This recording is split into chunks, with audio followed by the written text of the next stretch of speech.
extortion at ghost projects and so on, no? Meron po bang ginagawa ang ombudsman sa pag-imbestiga sa mga flood control corruption issues sa panahon pa ng nakaraang administrasyon?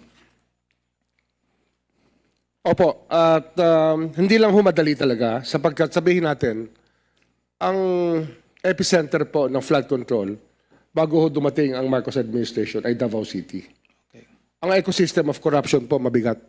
Mahirap pong pasukin. Mahirap pong kumuha ng impormasyon. Marami hong taong hindi nagsasalita pero hindi ho kami tumitigil.